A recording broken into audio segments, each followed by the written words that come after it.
Hey there, Christian Morgan, and week 2 of News 2 Science Geeks. We're spending a lot more time at home right now, just like you are, most likely. And so we on the weather team thought it might be cool to show you some fun science experiments that you can do at home that also teach you a little bit about what it could have to do with our current weather setup. So for today, we're actually going to be crushing this can by creating a little low pressure system. So just a couple things that you need. I've got a bowl of cold water. I've actually got ice in it to make it really cold. And I've also put some blue food coloring in it as well, just so you can see it better. I also really like blue. I'm also kind of wearing a navy blue shirt, so there you go.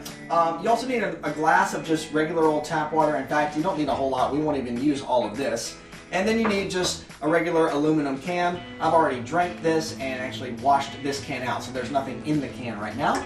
You'll also need a pair of tongs as well, and you'll need a parent or somebody to help you do this experiment, because we are going to be using the stove and it could get hot, which could be dangerous. So the first thing that we're going to do is take our empty can, and you don't need a whole lot of water, just a couple tablespoons is enough. And I've actually got a towel here because most of the time I do spill things, and clearly today is no different. So we'll put a couple tablespoons of water in there, and that's really all you need. We'll put that over there and just dab off the excess water.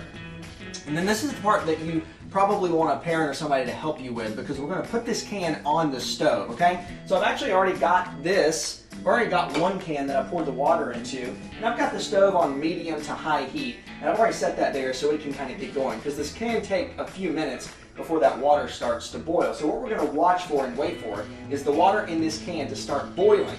When it does, we'll see a little bit of a water vapor coming out of the top of this can, and that's how we'll know that we're ready to move on to the next step in the experiment. So now we just wait for it to heat up and start boiling, and we just watch the clock. Alright, so the water in our can is starting to boil. It took a couple minutes, and if you can tell, my dog was not at all interested in science. So hopefully you are. So the water's starting to boil. You can hear it in the can. And we've also got a little bit of this water vapor starting to come up out of the top of the can. We don't have a pretty steady stream of that just yet, so we'll give it a couple more seconds so it'll start to do that. In the meantime, go ahead and get your tongs ready, and you also want a parent or somebody to help you with this, because this is a part that could be a little dangerous, especially since we're taking this off the stove, and it's going to be one quick, swift motion from the stove over to our bowl of cold water. So we've got a pretty good stream of water vapor coming out of the top of the can now.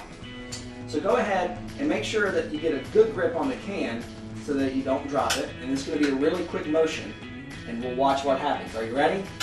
Alright, let's go. And then we dunk it right over in our cold water.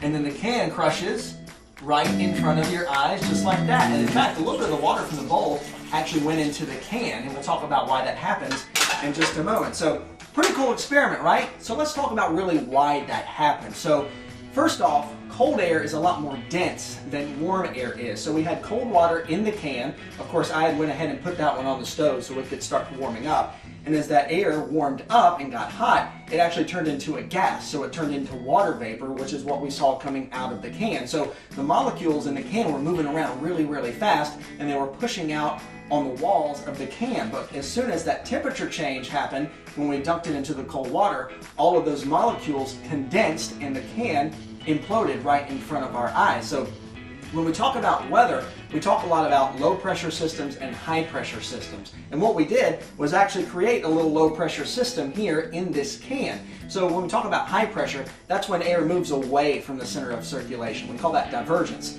And on the other hand, when we talk about low pressure, that's when air at the surface comes together or converges, and then it rises and condenses to form the clouds, which of course that's why we associate low pressure with rainy days, high pressure with much more sunny days. So hopefully you enjoyed this experiment. Hopefully you can try it at home. If you do, please let us know. Also, don't forget to turn off the stove if you do use it. And that'll wrap it up for week 2 in our News 2 Science Geeks segment. Can't wait to see you next week.